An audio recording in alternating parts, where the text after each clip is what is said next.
Today I want to take a look at one of the many videos online that show how your view is affected by distance and altitude. And this goes into the whole debate about is the Earth flat or not. And here's a wonderful video, check it out, from Al K. I'll link in the description. And he went to some effort. He went out and he videoed this island from different distances, and you can see how the view is affected by getting closer to it, and how the view is affected by being higher above the ground or closer to the ground. And he went out and he did that. And then, as happens on the internet, someone decided to, quote, debunk it. And so they take his video and they pick it apart and they make criticism of it. And then this is Nathan Oakley. And so then someone comes along to, Simon Dan comes along and debunks the debunk. And so here he has overlaid two of the images to show a comparison of how much of the island is presumably hidden between the two images. And then now the original debunker is joined by Ranty Flat Earth to debunk the debunk of the debunk. And they're going to do a comparison of two of the images and identify features and claim that in their version they're going to say you could see all the way down to the horizon on both images. And then and you know what, they're going to also introduce a new concept called, they call it compression, which you see how these two images here, the corners, they don't line up. They're not the same. They're stretched. Like this has clearly been stretched. And they call that compression. So we're back to Simon Dan now, who can't let that stand. So he has to debunk the debunk of the debunk of the debunk. So it seems like the argument really is how well do these two images line up and how do we make them line up? So what I'm going to do is I'm going to take these same two images from the original video.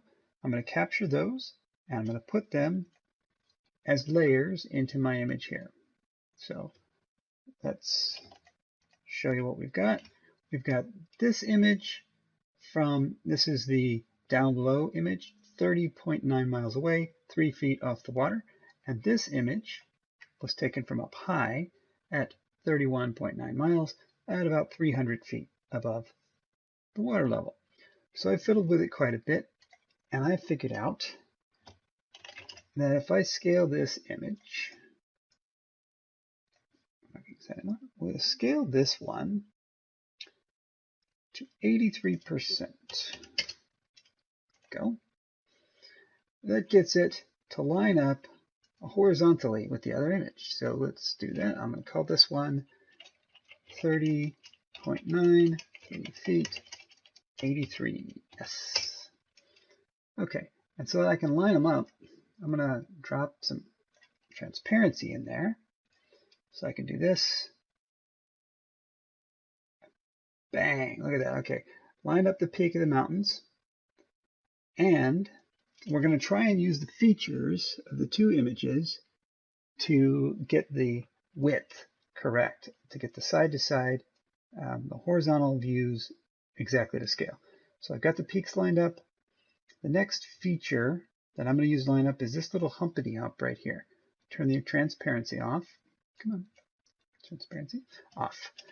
And so now I can, let's drop it right down next to it. I can go set back and forth, back and forth, back and forth. And you can look at the different features and how they're lining up. In fact, it's not lighthouse, whatever. Let's highlight some features here. There's the hump in that image. And there's the hump in that image. And what else can we see here? There's a hump right here. And it's here in this image. And there's like a shelf right here. Let's put it right there. And That shelf is right there. So now let's put the peak. Let's put the peak while we're at it. Put the peak. And yeah, that's right. So because I used the peak to line them up. So the peak lines up perfectly, but as you go down lower and lower on the mountain, the disparity between the two images grows. So let's do this again. Compare. You see that lines up with those purple dots, and that lines up with those purple dots. Those are the same features, but the scale doesn't work. Why is that? I don't know. It's kind of mysterious, but what I figured out is that if I take this image, which this is the 83% scale image, let's do this again. Let's get rid of that one. And I'm going to now scale it only in the vertical to 115%. Let's do my transparency trick again and line it back up, lining up with the peak. Okay, that's pretty good. Now I'm going to call this 30.9, 3 feet, 80, S83. I don't know, let's call it stretch. I'll have to work some math to figure out exactly what I've done to it. Okay, let's turn off that opacity. There we go. Now this is what we're getting. Go a little slower. And let's look at features again. Features. Okay, let's zoom in a bit. Boom, boom, boom. Okay, here's the peak. That lines up. Let's get the Humpty Hump right there. It's pretty good.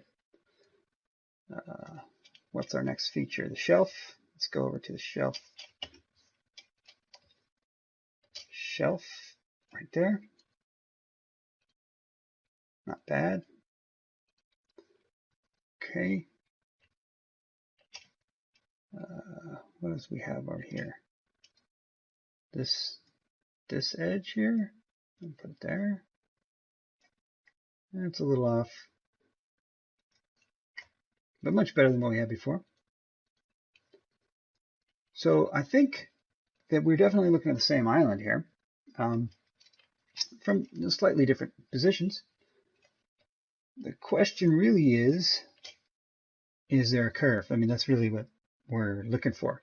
Now that I've got apples to apples, let's take a look. Let's answer the question.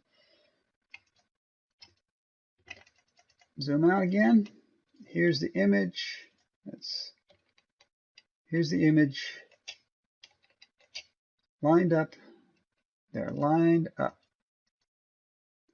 So what do? We'll say, okay, where's the horizon on these things? Let's put the horizon in blue. I'll put it green. Put green horizon for this one.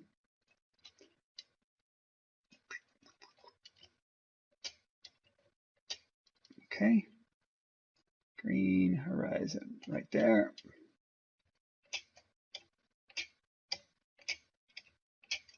It goes to there.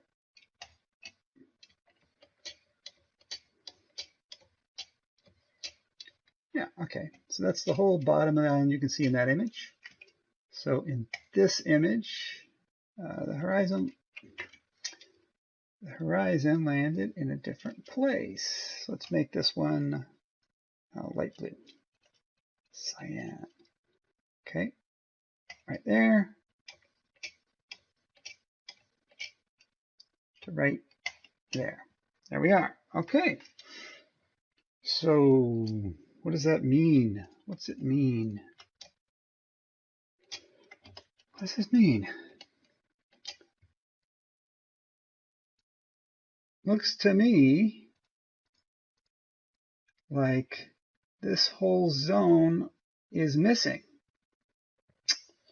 This whole zone is missing. this much of the island is covered by water in this image. And in this image, the water is much lower. I think there's no two ways about it. There is a lot of missing island in this picture. Okay, so what is that? What about the compression statement? It was compression. Well, what we saw very clearly was that this is happening. Now, what's your explanation for that? Why does it not scale uniformly? Well, I could propose two potential explanations for this. One is that the original author of the video didn't scale his images quite right as he was processing them and putting them on YouTube. Possibly he got the aspect ratio mixed up on one of the images, and that's the effect that we're seeing right there. Possibly we're seeing refraction. It's possible that this image is being stretched because of atmospheric refraction. Atmospheric refraction is something that happens, and if you watch the videos, you can see it comes up in some of these captures pretty clearly, which is really, that's why I always recommend that you don't try to determine the curvature of the Earth by looking straight down the horizon, because you're looking along the horizon, you're bound to get all kinds of crazy refraction, and it muddies up the results to where you can't be sure what you're seeing. You find captures where you can see miles around the curve of the Earth, and it's because of refraction. And you find others where instead of seeing anything, you see a reflection of what's above it. So there you have it. There is some kind of strange, I'll call it compression in this image. So I'm going to give a point right there. Point to the flat Earth trio. There is some kind of compression going on in the image. So I also got to give a point to Simon Dan. There is very clearly a big chunk of the island missing in this photo. So what do I think about this little reconstruction done by Ranty Flat Earth? Well, I think it's pretty good, really. We're comparing features. I agree, this is the same features here. These are the same features. These are the same features, all the same features that I've used. This drop off here, yes, I think that is this shoulder is this shoulder. I think they're the same thing. This one though, I don't agree with. They have marked this shelf as being here in this image. Let me take a screen capture of that one. Let's take a look. Here's what I want to show you about that is this shoulder that we agreed was the same shoulder in both images. They agreed, I agreed. This is that same shoulder. And what we see is that this image clearly shows two shelves. There's a shelf here, there's a shelf here, and this image only really shows the one shelf. So which of these two shelves is it? I think we have to conclude that this is the shelf, the one that's above the line, above that shoulder is that one. And that the next shelf down below is actually right there, which they have identified as the bottom of this image, but that's not going to work out because they've missed this shelf that goes there, and I think that was a mistake. So what do I think about whether the Earth is flat or the Earth is round? I think that what we can see from this image, from this experiment done by Ailsa, shows that when you go from ocean level and you go up high, 300 feet up in the air, you can see more. You can see farther. You can see lower along the island when you're up high than you can when you're down low. It's pretty clear that he's showing exactly that. That's all he's showing. He doesn't measure the curve of the Earth. He just demonstrates that when you go higher, you can see farther. And that is completely consistent with our understanding of the round shape of the Earth. So to sum it all up, Ranty Flat Earth, you are right. There's some kind of compression in this image. And Simon Dan, you are definitely right. There's a big chunk of the island missing as you get down to the waterline. And Al K, absolutely correct. You did a great job showing that when you go up higher in altitude, you can see farther. Absolutely confirmed.